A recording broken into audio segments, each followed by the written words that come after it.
Achoo! Guys, don't tell anyone, but I have the latest tip from higher management in our company. I mean also some instruction from Boss Charlie as well. Oh my god, what is it? As you guys know, we are under attack by this virus called COVID-888, which is highly contagious and airborne. But I'm telling you, my church, GET Revival SG, told me it's sent from Satan himself. Yeah. My grandmother and second cousin from third aunt also say the same thing. Yo, don't be crazy. We believe in science, not conspiracy theories. Yeah, and there's a vaccine now. Some no more Hachu vaccine, right? What's the instruction for our boss? Okay, we need to come up with a classification model that can help hospitals determine which staff should get priority for the vaccination. And this is what I have in mind. First, we categorize in terms of department because the department the staff is from suggests the level of contact they have with others. Staff from departments such as infection control, hospice care, ICU, surgery, and A&E would naturally have more contact with other people, means they should be given more priority. Departments such as logistics, dispensary, and outpatient with mid-level risk should be given medium priority, and central administration and F&B with lower contact would be given low priority. Second, the old age and number of elderly at home is also another factor because they have weaker immune system and slower recovery process. Suppose hospital staff contract the virus, they might put the elderly at home at risk. Hence, the older demographic and staff with elderly at home should be given higher priority. The titles of the staff within each department also tells us more specifically and accurately the level of contact with others. This is taken into consideration because hospital departments are so big and they can be staffed with different titles in each department. Last, whether the staff have contracted the virus previously is another factor that should be considered. This is because their bodies will be more familiar with the virus and might have produced some antibodies to fight off the virus. We can thus prioritize those who have yet to contract the virus. So what do you guys think? Well, Edmund, I think that's fantastic. It's very systematic. We should compile everything you just said into a giant tree diagram that will help us identify which staff should get the priority for the vaccination. In this tree diagram in the first branch, we've identified the staff that were in departments with high risk of transmission, as Edmund has mentioned. Following the branch, we will identify nurses and general practitioners and classify them into high priority, as these are the people that really need the vaccinations. We then use other factors Edmund mentioned to categorize staff into medium and low priority.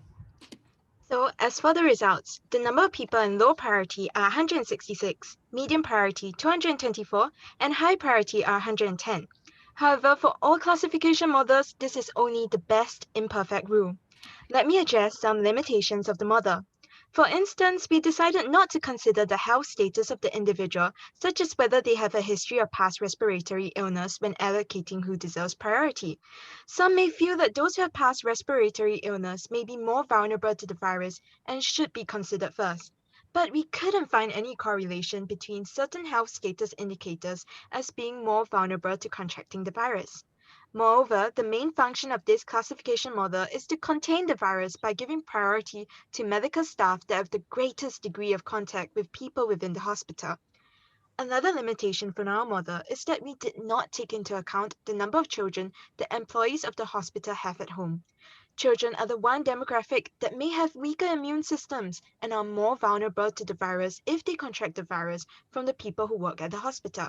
However, this is not a big issue as hospitals can implement strict protocol and precautions to limit intermingling between staff and limit spreading of the virus to children.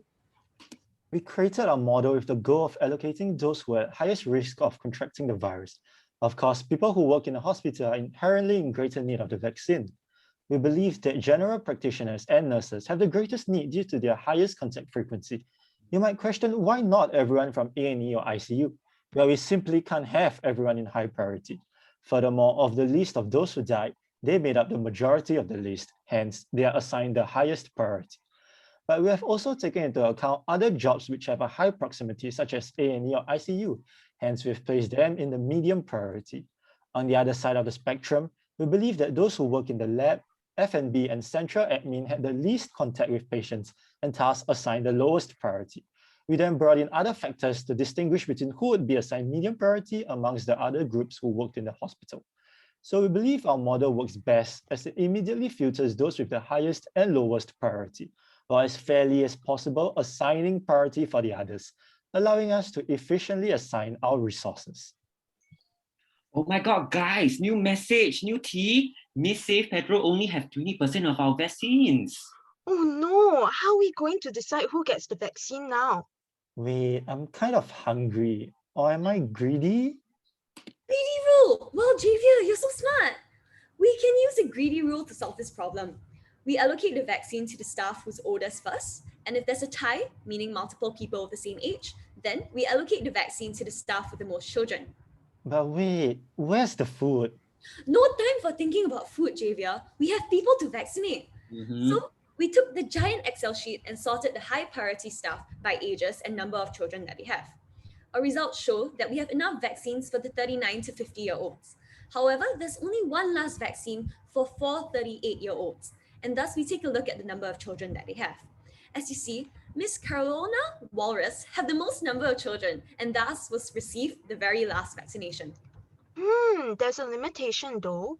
Yes, correct. Our greedy method unfortunately doesn't take into account the staff's health conditions and whether they contracted the virus before. This is a limitation because we might be wasting a vaccine if we vaccinate someone that has already contracted the virus. We opted to go for oldest as the greedy rule with number of kids as the decider if there was a tie.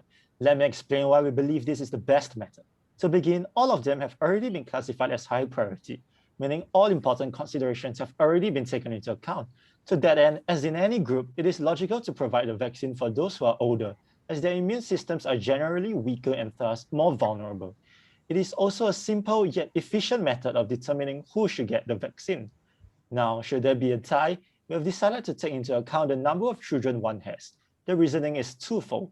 Firstly, children also have a weaker immune system than adults, and if the parents contract the disease, the child would be at greater risk. Secondly, more children means more contact with more people. Basically, the more people one is around, the higher the possibility for the virus to be passed to or from them. You may wonder why we chose children and not elderly, as they are equally vulnerable. However, children simply have a greater exposure to more people than the elderly, through school, in meal times, on public transport, etc. The elderly, on the other hand, are less likely to come into contact with so many people on a daily basis. Okay, good job, guys. Let's send this to Boss Charlie now.